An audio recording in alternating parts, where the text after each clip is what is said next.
Bonjour et bienvenue dans un nouveau podcast. Je m'appelle Marion et ma mission est de vous guider au mieux en vous donnant des conseils sur mes expériences, mon savoir et de vous proposer des solutions sur une thématique de développement personnel ou de voyage afin d'évoluer en tant que personne et dans votre vie. Une semaine sur deux, le mardi à 18h, je vous propose un nouvel épisode sur mes phases d'introspection, de ma perception du monde et de ce qui peut vous inspirer dans le but d'éveiller les consciences. Comme vous l'attendiez pour beaucoup, aujourd'hui, on s'attaque à un sujet beaucoup plus approfondi sur le voyage.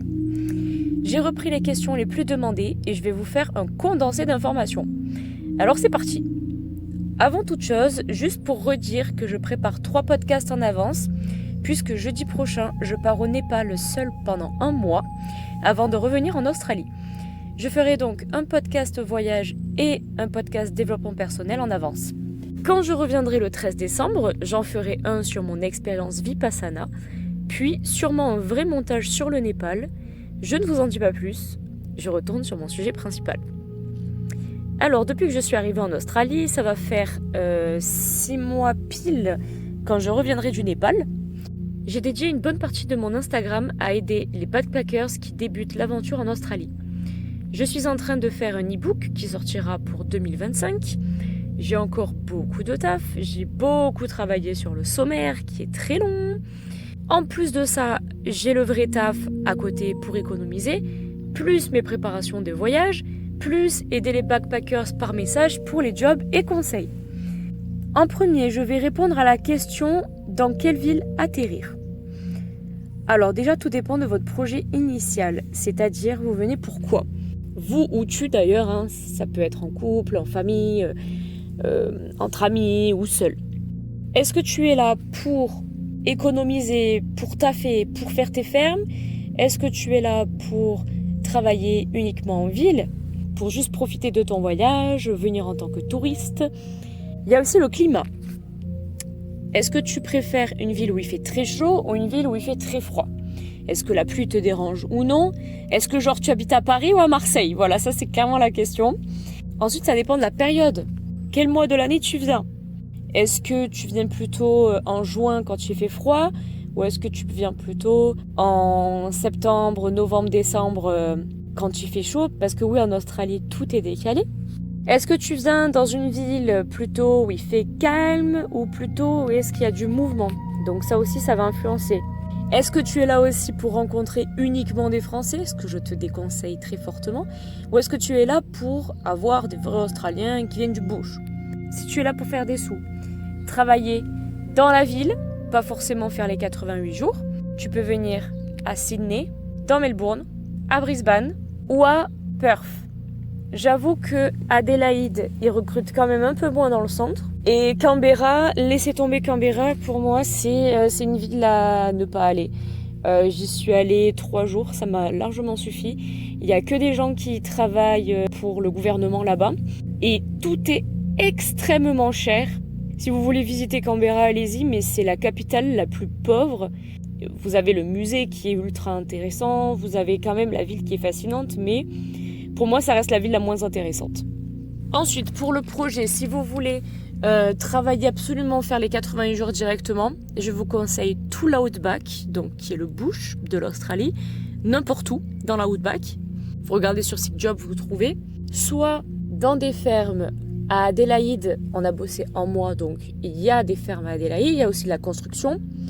Pas beaucoup de gens pensent à Adélaïde, mais ça a été l'un de nos coups de cœur après Brisbane parce que trop cool, c'est plutôt calme. Alors là, pour le coup, il n'y a pas trop d'ambiance, mais c'est plutôt calme, beaucoup de nature, beaucoup de paysages à découvrir, beaucoup de jardins botaniques. C'est entre l'Outback et le centre-ville, beaucoup de marchés, c'est vivant, c'est chouette. Il y a aussi des boîtes de nuit, pas mal de boîtes techno, des festivals dans le centre, donc pour moi, c'est un bon compromis qui n'est pas assez mis en valeur. C'est assez sous-coté pour moi, Adélaïde. Ensuite, vous pouvez travailler en dehors de Brisbane, sur la Gold Coast, enfin toute la côte Est. Vous pouvez aussi travailler sur la côte Ouest. Il faut faire attention dans l'Outback à Alice Springs. Parce que oui, il faut faire très attention quand même aux aborigènes. Les lois en Australie sont assez particulières les concernant, donc méfiez-vous toujours parce qu'il y a énormément de crackheads les gens qui prennent de la drogue dure. Il y en a énormément en Australie et c'est un petit peu la drogue du zombie, on appelle ça. D'autant plus qu'ils sont énormément protégés par la loi australienne, donc faites attention. Ensuite, pour faire vos 88 jours, les grandes villes marchent aussi, mais pas dans le centre. Sauf, il me semble, dans le Western Australia, dans le SA, le South Australia. Regardez sur mon Instagram, dans Bon Plan, je marque absolument tous les détails, donc vous pouvez regarder, il y a tout qui est écrit. Ensuite, vous pouvez travailler dans le nord, à Cairns, à Darwin. Il y a beaucoup de taf pour les 88 jours. Et comme il n'y a pas beaucoup de monde parce qu'il fait très chaud tout le long de l'année, beaucoup de sécheresse et beaucoup d'animaux exotiques, pas beaucoup de personnes y vont. Et vous avez aussi la Tasmanie. Et la Tasmanie compte pour les 88 jours intégralement, donc ça vaut le coup d'essayer. Je pense qu'on va y aller juste après ce taf-là et après mon voyage au Népal, parce que la Tasmanie ça compte, et en plus de ça, en décembre c'est la meilleure période pour y aller parce qu'il fait frais dans le sud, et en plus de ça, ça coûte pas si cher parce que pour transporter un van, ça coûte $150 et $105 par personne, donc au total à peu près $350 tout compris. Et puis en Tasmanie, personne ne veut y aller aussi, donc il y a beaucoup de jobs. En fait, c'est simple, il faut faire ce que les gens ne font pas. Si vous voulez une ville où il fait frais, voire froid, voire où il pleut, allez à Melbourne, vous ne serez pas déçus. Toutes les 5 minutes, il pleut, voilà. À Sydney, ça change un peu. Parce qu'en fait, nous, on a trop l'impression que Melbourne et Sydney, c'est proche, que Sydney et Brisbane, c'est proche, alors que pas du tout. Vous avez à peu près 10 heures de route à chaque fois. Oui, ce qui est très peu pour l'Australie, mais c'est le cas. Là, actuellement, nous sommes sur Sydney. Il pleut une fois tous les 3-4 jours. Et il fait entre 10 degrés et 35 degrés. Et ça varie énormément. En fait, en Australie, vu que vous avez un climat tropical, ça peut varier énormément d'un moment à un autre. Clairement, aujourd'hui, je pense qu'on a atteint les 38 degrés. Il faisait super chaud. Et ça y est, on rentre dans la chaleur, là. Et là, il doit faire 20 degrés, un truc comme ça. Et il y a du vent frais. Donc oui, en 2 heures de temps, voire même en 5 minutes de temps, tout peut changer. Donc il faut vraiment prévoir dans votre valise ou dans votre sac beaucoup de vêtements d'été, mais surtout quelques pulls et quelques vestes d'hiver, et surtout des chaussures qui vous tiennent chaud. Pour moi perso, une paire de claquettes et une paire de chaussures de marche, c'est parfait. Si vous voulez aller dans une ville où il fait bon, mais pas trop, en fait, un peu comme un climat français, vous allez à Brisbane, vous allez surkiffer. Et toute la côte est, c'est comme ça. Perth, je connais pas trop, mais apparemment, il fait beaucoup plus chaud et beaucoup plus sec. Et là où il fait le plus chaud, c'est dans le nord, à Cairns et à Darwin. On les compare clairement à un climat indien, tellement qu'il fait chaud et sec. Clairement, l'été, c'est insupportable. N'y allez pas l'été, je vous le conseille. Vous savez que de septembre à février, c'est la période d'été, enfin les périodes les plus chaudes, et que de mars à août, c'est la période froide, donc complètement l'inverse de la France. Si vous voulez une ville plus calme, vous avez Adélaïde. Perth, je sais pas trop, j'y suis pas encore allée, et je ne sais pas si je vais y aller d'ailleurs, ça m'inspire pas trop, il n'y a pas trop de taf, enfin bref. Si vous voulez beaucoup de mouvements de ville, vous allez à Brisbane, dans le West End, c'est pas mal aussi, c'est assez calme. Sydney, Melbourne, ce sont des villes qui bougent assez. Mais encore une fois, quand vous faites 1 heure ou 2 heures de route en dehors de Sydney, comme là on a, c'est super calme, il n'y a rien aux alentours. Donc en vrai, calme et mouvement de ville, vous pouvez trouver un peu partout, sauf dans l'outback où ça sera vraiment ultra calme et qu'il n'y aura rien à faire, à part le travail, évidemment, pour économiser. Deuxièmement, je vais vous parler du budget à prévoir, puisque personnellement, je suis arrivée avec 14 000 $ australiens, soit 8 500 €. J'aurais dû arriver avec plus. J'avais pour projet d'acheter un van, donc j'ai tout vendu en France pour avoir un maximum d'argent. Je n'avais pas spécialement économisé, c'est grâce à toutes les ventes que j'ai pu faire. Donc la voiture 7 500 €, les meubles de l'appartement 1 800 €, une grande partie de mes vêtements, mes affaires d'équitation, celle d'équitation à 2 000 €. Oui, c'est cher. J'avais fait un crédit pour l'acheter. Et puis RIP, elle m'a servi strictement à rien. 800 € parce que j'ai une famille incroyable qui, pour mon anniversaire, m'a donné de l'argent. Vu que la vie nous réserve toujours des surprises suite à mon accident de voiture qui n'était pas prévu et donc mon décalage de billets, puis le fait que je me sois mise en couple juste avant de partir, j'ai décidé d'emménager chez mon copain, de retravailler quelques mois pour l'attendre, que lui fasse des sous de son côté pour qu'il parte au moins avec 3 000 €. Donc ça veut dire repayer une moitié de loyer, des courses, de l'essence et tout ce qui va avec, et ce que je n'avais absolument pas prévu, puisque comme ma famille habitait à Marseille et que mon copain habitait dans le Var, je devais faire beaucoup de routes pour les cartons, etc. Enfin bref, pour voir ma famille tout simplement. Donc, vu que je n'avais absolument pas prévu de retravailler en France et tout ce qui s'ensuit, je suis partie au final avec 8 500 € et non pas 10 000. Donc 8 500 €, ce qui équivaut à 14 000 $ australiens. Ce qui est quand même pas mal, évidemment. Je vous recommande de partir avec au moins 5 000 €. Euros, je parle bien en euros. Je vois l'exemple de mon copain, j'ai dû lui avancer beaucoup de frais. Et j'imagine que tout seul, quand t'as pas le choix, tu fais avec. Mais plus vous venez avec des sous, mieux c'est. Il faut savoir subvenir aux besoins parce qu'il y a beaucoup de frais à prévoir en Australie. Vous avez le logement qui coûte très cher. Après, ça dépend ce que vous faites. Je vous conseille toujours les Airbnb en avance. Nous, on a trouvé à chaque fois des logements gratuits sur place. Ou alors en van, que ce soit logement physique ou en van. On nous a jamais demandé de payer. L'Australie, vous aurez très vite compris que c'est que de la tchatch. Donc si vous avez beaucoup de tchatch, ça marche. Donc le logement. Ensuite, l'alimentation qui est assez chère. Bon, on économise à fond. On se prévoit quand même quelques restos le week-end pour pas sombrer dans la folie du travail. On va dire 200 $ par mois à deux d'alimentation, tout compris. Ce n'est vraiment pas beaucoup parce que j'en ai vu qui payaient 700 $. Je ne sais pas comment ils font, mais oui, 700 $. Vous avez les déplacements, donc que ce soit en transport en commun ou en voiture. L'essence est à peu près à 1 $ le litre, donc ce qui n'est pas si cher que ça par rapport à la France. Vous avez les déplacements du coup de bus. Ça dépend de la ville. À Brisbane, vous avez la petite carte qui est faite exprès. Mais à Sydney, bon, vous l'avez aussi, mais à Sydney, vu qu'on n'y va pas souvent, on paye quand même à chaque fois un ticket de train 5 $. C'est pas grand chose, mais 5 plus 5 plus 5, ça fait quand même. Donc ça à prévoir, plus les sorties, je sais pas si vous sortez, mais 50 $ le billet d'entrée pour une soirée techno, voilà, il faut pas en faire tous les week-ends.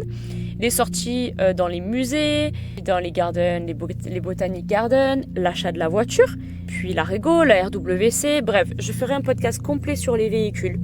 Quoi regarder, comment ça marche, l'assurance, la location, l'achat, l'essence, etc. Personnellement, je pense qu'avec 5 000 €, donc environ 8 200 $, tu peux tenir 4 à 6 mois sans bosser ni acheter de véhicule. Mais bon, ça serait dommage de tout dépenser ici en arrivant et d'attendre la fin pour bosser. C'est comme les gens qui font leurs 3 mois de ferme et qui ne renouvellent pas le visa. Je comprends pas trop. Il y a 3 options pour moi. Soit tu arrives avec minimum 10 000 $, de quoi te payer un véhicule en arrivant direct, puis pour faire tes 88 jours directement partout où tu veux. Soit tu arrives avec 5 000 $ et tu bosses en centre-ville pour économiser pour un véhicule, car oui, pour moi c'est obligatoire d'avoir un véhicule en arrivant en Australie pour faire les 88 jours, d'autant plus que tous les patrons le demandent, ça fait une plus-value de ouf, tu le retapes, tu le revends, enfin bref. Pour moi, c'est un gain d'argent, un gain de temps, un investissement de fou parce que du coup, tu payes pas de logement et puis tu peux aller partout, t'es pas limité, tu payes pas de transport, enfin bref. Pour moi, c'est quand même un très bon investissement qui est rentabilisé. Et enfin, soit tu arrives avec moins de 5 000 $ et là, je te conseille vivement de trouver du taf, n'importe lequel, si tu comptes rester ici et non pas juste pour faire du tourisme parce que 5 000 $, ça part extrêmement vite si tu n'as pas de voiture. En fait, ce qui coûte le plus cher en arrivant, c'est le véhicule. Pour un bon qui tient la route et emménagé, il faut compter entre 8 000 et 10 000 $. Plus la Rego et la RWC, je vous conseille vraiment d'arriver avec beaucoup plus, à moins que vous bossiez dans le centre-ville, ce qui ne compte pas pour les 88 jours. Que vous économisez pour acheter un véhicule, pour aller faire vos 88 jours dans l'outback, là oui, je suis d'accord, mais bon, je préfère la première option. La Rego, c'est l'immatriculation du véhicule. Et la RWC, c'est le contrôle technique. Ensuite, dernière question et pas des moindres, comment trouver un job en Australie? Alors cette question, elle m'a été posée une centaine de fois parce que j'ai déjà aidé une centaine de backpackers. Bon, je ne sais pas si les 100 ont trouvé du travail, mais en tout cas, je leur ai envoyé gratuitement en échange d'un abonnement sur Instagram une centaine de contacts, de noms, de numéros de téléphone, de mails, un peu partout dans chaque ville. Tous les bons plans à la une sur mon Instagram Marion-mindfulness. Donc je vous conseille d'aller voir, ça peut toujours vous aider. Alors, les principales choses que je peux vous dire, ce sont évidemment les sites de recrutement. Vous avez fruitpickingjob.com.au, backpackersjobboard.com.au, SeekJob qui est le plus connu, Abroadly, c'est ABROADLY. Vous avez Indeed, vous avez Gumtree, vous avez Jora, Jora, Horsejob, RacingJob, pour les personnes qui veulent travailler dans des écuries de course. Ensuite, vous avez les groupes Facebook, Australiens plus Français. Et évidemment, les Australiens marchent toujours mieux avec une publication en anglais. Faites attention quand même, il y a énormément d'arnaques sur Facebook. Donc, pour ma part, j'ai toujours trouvé soit sur Indeed, soit sur SeekJob. Ensuite, vous avez des Helpix. Ce n'est pas rémunéré, mais je pense que c'est un bon tremplin pour les personnes qui n'ont pas forcément les moyens de se payer un logement. HELPX, c'est payant, mais ça vaut le coup. Faire du porte-à-porte, c'est quand même la base, avec le CV, évidemment CV australien complet, en anglais. Ensuite, aller dans des marchés locaux. Nous, c'est ce qui nous a aidé aussi. Le fait d'aller directement voir les marchés locaux dans les villes, déposer les CV ou juste demander ce que vous cherchez en ce moment pour quelques semaines ou pour quelques mois. On est dispo de suite. Si vous voulez, on peut passer vous voir demain, après-demain, peu importe, ça marche. Franchement, ça marche. Ensuite, déposer des CV dans des entreprises. Appelez toutes les entreprises sur Maps. Vous cliquez n'importe quelle ville. Farmwork, Dairy Farm, Cattle Farm. Cattle, c'est élevage. Dairy, c'est laitière. Peu importe. Vous tapez ça et vous appelez une par une les entreprises et vous prenez le contact, numéro de téléphone plus mail. Oui, ça prend du temps. Oui, ça saoule. Oui, ça vous prend beaucoup de temps, beaucoup d'investissement. Mais en fait, il suffit que d'un contact, vous pouvez suivre sur Instagram My Little France plus Océanie Zéro plus les PVTistes. Pour moi, ce sont les 3 groupes. Il y a aussi Guide des backpackers sur Internet. Pour moi, ce sont les 4 plus gros qui aident énormément. Ensuite, être dans des canaux Instagram privés, ça aide aussi. Vous avez des conseils sur YouTube. Vous tapez 88 jours, ferme, trouver du travail. Voilà. Et je pense que vous avez pu aussi trouver ma vidéo par rapport à ça. Comme vocabulaire de travail, vous pouvez aussi taper woofing, fruit picking, stable end, on farm, construction, mine, hospitality, solar farm, cattle farm, sanctuary, winery. Winery, ce sont les domaines viticoles. Attention, il faut toujours vérifier le code postal. Ça, c'est ce qui va vous compter pour les 88 jours ou non. En fait, inutile de travailler dans des fermes. On s'en fiche de travailler que dans des fermes. Ce qui compte, c'est le code postal. Pour les mines, faites très attention avec tout ce que vous voyez sur les réseaux sociaux, sur Instagram, sur TikTok. Ceux qui disent, j'abuse, j'ai travaillé 6 mois, je me suis fait $200 000, waouh, c'est incroyable, je me suis acheté une maison à Bali et tout, ouf, c'est incroyable. Il y a du vrai, il y a beaucoup de faux. 2 Instagrammeurs qui sont au top pour ça, c'est Vado, V-A-D-O, vous regardez sur Insta. Et il y a aussi MyBack, donc M-A-Y-B-A-C-K. Vous avez beaucoup de tickets à passer. Les tickets sont très chers. Il vaut entre $600 et $1,500 le ticket. Il y en a 4 ou 5 à passer différents. Vous avez les espaces confinés, il me semble la HC Driver, enfin bref, plein de trucs à passer. Ça ne se passe pas comme ça en un claquement de doigts.